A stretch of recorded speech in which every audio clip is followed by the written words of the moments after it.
হাসিনা তো শুধু চলে যায় নাই তা না, সে পলাই গেছে না। আপনারা খুব স্লোগান দেন, পলাইছে পলাইছে।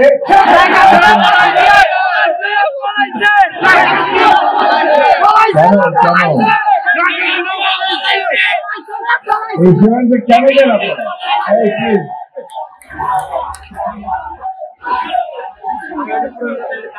কারণ এই শেখ হাসিনা দীর্ঘ 14-15 বছর ধরে এই বাংলাদেশের মানুষের উপর অত্যাচার নির্যাতন করে অত্যাচার নির্যাতন করে আমাদের অসংখ্য মানুষকে হত্যা করেছে, শ্রমিককে হত্যা করেছে, ছাত্রকে হত্যা করেছে, এমনকি তারা নারীদেরকে হত্যা করেছে। নিজে ক্ষমতায় থাকার জন্য প্রধানমন্ত্রী থাকবে, এই কারণে তাকে ব্যবহার করে, তাকে দিয়ে গুলি করে হত্যা করে, মিথ্যা মামলা দিয়ে জেলে নিয়ে গিয়ে নির্যাতন করে, অকথ্য অত্যাচার করে বাংলাদেশের মানুষকে একটা ভীতির রাজত্বে নিয়ে গেছে। তাই সে যখন ছাত্র শ্রমিক জনতার আন্দোলনের মধ্যে দিয়ে পালিয়ে গেছে, তখন এই দেশের মানুষ হাফ ছেড়ে বাঁচছে। এখন যাই হোক, আমাকে দম ফেলতে পারতেছি তো, একটু আরাম করে শুতে পারতেছি না, খালি মনে হয় এই বোধহয় পুলিশ আসলো, এই বলে আমাকে সন্ত্রাসীরা আসলো, কিনা বলেন?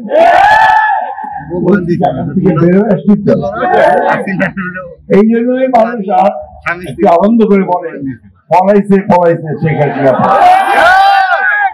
বন্ধুগণ, এই যে শেখ হাসিনা পলাইছে এটা ঠিক, কিন্তু তার যে প্রেতাত্মা ভূত, সেই ভূতগুলো এখন এই দেশের মধ্যে আছে। তারা ভুলতে পারে না, তারা এখান থেকে চুরি চামারি দুর্নীতি লুট করে যে সাম্রাজ্য গড়ে তুলছিল, দেশের বাইরে সম্পদ পাঠিয়ে দিয়ে অসংখ্য সম্পদ তৈরি করছে, দেশের ভিতরে তারা বিরাট বিরাট বাড়ি ঘর তৈরি করে, খামার তৈরি করে, ব্যবসা বাণিজ্য তৈরি করে লুটে নিয়েছে পয়সা। ওই যারা করেছে তারা এটা ভুলতে পারে না, ভাবে আবার যদি শেখ হাসিনাকে ফিরে আনতে পারতাম সে আবার লুট করতে পারতাম। সেই জন্য তারা বিভিন্ন জায়গায় দেশের বিভিন্ন ভাবে ষড়যন্ত্র, সবচেয়ে বড় ষড়যন্ত্র চক্রান্ত তারা করছে কোথায়? এই শিল্প এলাকাতে, তাই না বন্ধুগণ?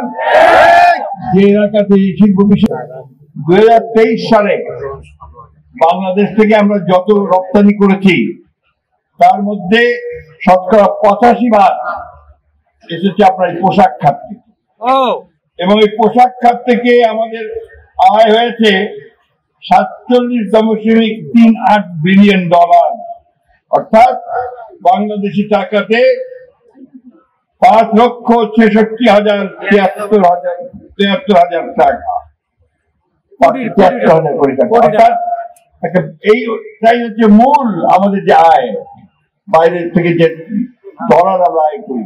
এই ডলারটা কেন লাগে? এই ডলারটা দরকার হয় আমরা যে আপনার যে বিভিন্ন চাল ডাল তেল লবণ তরি তরকারি যন্ত্রপাতি বিভিন্ন জিনিস যে আমদানি করি, বিদেশ থেকে নিয়ে আসি, এটা পয়সা শোধ করতে হয় ডলার থেকে। এটা যার যত বেশি থাকে, রিজার্ভে থাকে, সেই অর্থনীতি তত শক্তিশালী হয়। তার প্রধান খাত হচ্ছে আপনার এই গার্মেন্টস ফ্যাক্টরি, গার্মেন্টস থেকে আমরা সেটা পাই। আমাদের